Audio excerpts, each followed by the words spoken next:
আসসালামু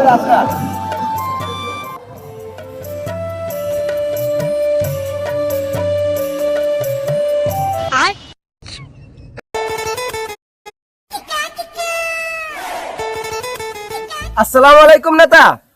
আরে আপনি এদিকে বসে আছেন, আমি তো এদিকে আপনার বাড়ি যাওয়ার জন্য রওনা করছিলাম।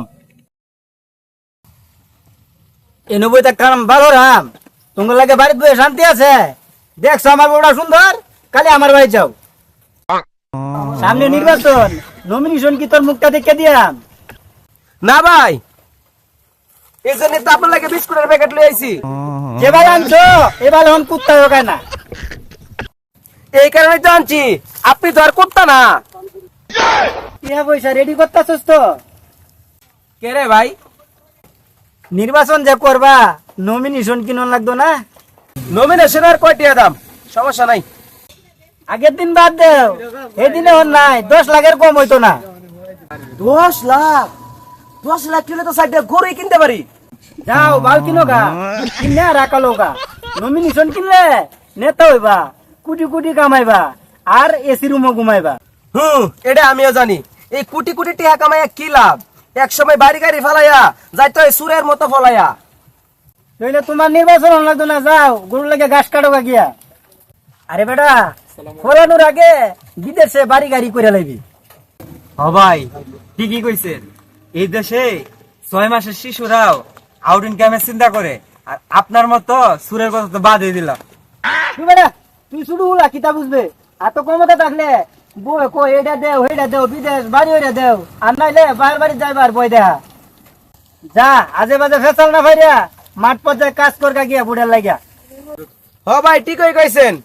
তাহলে এক কাজ করেন, বিস্কুটটা রাইখা দেন।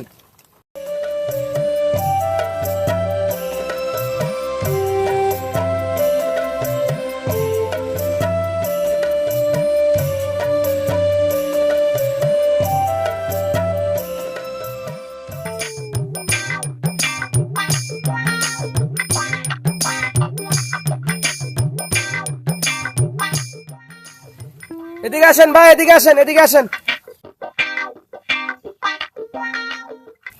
এই বেড়া, নেতাটা শুনস না? এদিকে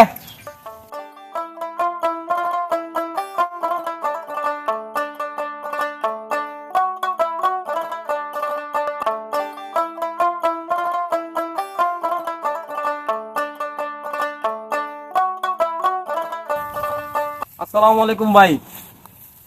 ওয়ালাইকুম আসসালাম। কি অবস্থা, কেমন আছেন আপনি রাশেদ? ওয়ালাইকুম সালাম।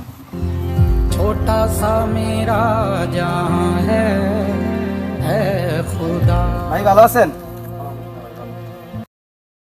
ভাই আপনার এত দামি পাঞ্জাবিটা মানে কাদা লাগছে ভাই। আরে তাক থাক থাক, মোছা লাগবে না। আমরা তো মাটির মানুষ, এই মাটিতে কাজ করে অভ্যাস। তার চেয়ে বড় কথা হইলো আমরা তো ভাই ভাই। আচ্ছা, যে কামে আইছি, সামনে তো নির্বাচন, এর বাইরের দিকে একটু তাকাইয়া বাইরে ভোটটা দিও। আর সকাল বিকাল 24 ঘন্টায় এই বাইরে কাছে পাইবা, যে কোনো সমস্যায় কোনো টেনশন নাই। আচ্ছা ভাই, আপনি চিন্তা করেন না, আমার ভোট আপনি দিমু। আপনি আমার এলাকার লোক, আপনারা না দিলে আর অন্য কারে দেবো কন? তাহলে ভাই আমি কামে গেলাম।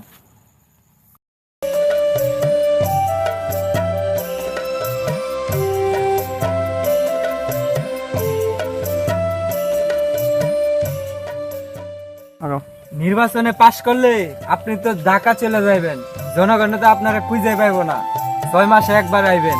আরে বেটা, ফাঁস করলে তো বেটা ঢাকায় থাকবাম, গ্রামে থাকবাম কি বাল কামাইতে? আপনি যদি ঢাকায় যান গা, তাহলে গ্রামের মানুষের লগে মিথ্যা কথা কইয়া বাটপারি করতেছেন কে রে? বেটা চুপ, তুই না বুঝবি না, রাজা গিয়া।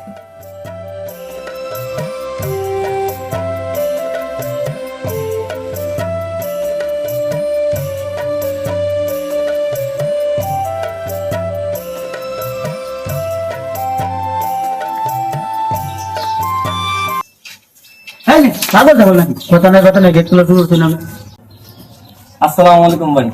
ভাই, এটা কি এমপি মুনির বাসা? তুই কেডা? না মানে ভাই, আমি ওনার গ্রামের লোক, এক এলাকার লোক। ওনার জন্য একটা নারিকেল আনছিলাম, বুঝছেন ভাই। আর ভাই, খুব ঝামেলা আছে তো ভাই, ওনার সাথে একটু দেখা করার দরকার, বুঝছেন। অনেক ঝামেলা আছে ভাই। ভাই একটু দেখা করার ব্যবস্থা করে দেন ভাই। একটু ওয়েট করেন, উনি অনেক ব্যস্ত মানুষ তো, আমি কেউরে পাইলে খবর হারাইতাছি। ভাই ভাই ভাই আমি অনেক দূর থেকে গেছি ভাই, অনেক বিপদে পড়েছি ভাই, ওনার আমার খুব দরকার ভাই, খুব বিপদ আছে ভাই, বুঝলেন না ভাই। দেখতাছেন তো ভাই এলো কেউ নাই, তার পিএস রে যে ফোন দিব তাও 10 টাকা করো। খবরটা পাঠান না ভাই, না আপনি আমার ভাই, আপনি আমার আপন ভাই, ভাই একটু খবরটা পাঠান না ভাই, লাগে আমি আপনার মিনিটের দামটা দিতেছি ভাই, ভাই একটু খবর দেন না ভাই, আমি খুব ঝামেলা আছি ভাই। আচ্ছা ভাই, আমি তো ঘুষ টুস খাই না, তারপরেও যেহেতু দিতেছেন দেন।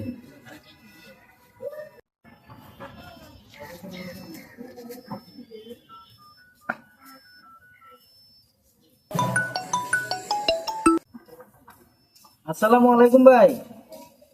ভাই এমপি সাহেবের দেশের থেকে একজন আসছে তো, ওনার লগে দেখা করতে চাই, পাঠামু ভাই। আচ্ছা ঠিক আছে, পাঠাই দেন।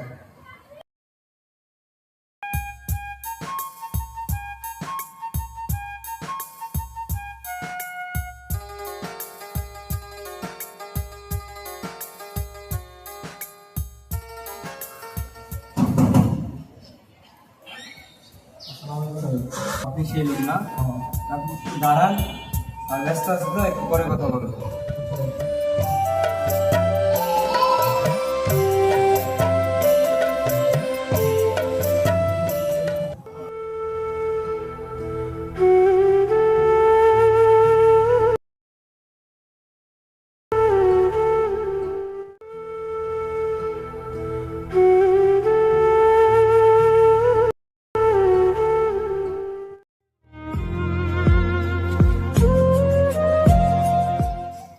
আরে ভাই, আপনি এখনো বসে আছেন? স্যার তো খুব ব্যস্ত, আপনি কালকে আসেন আবার। কালকে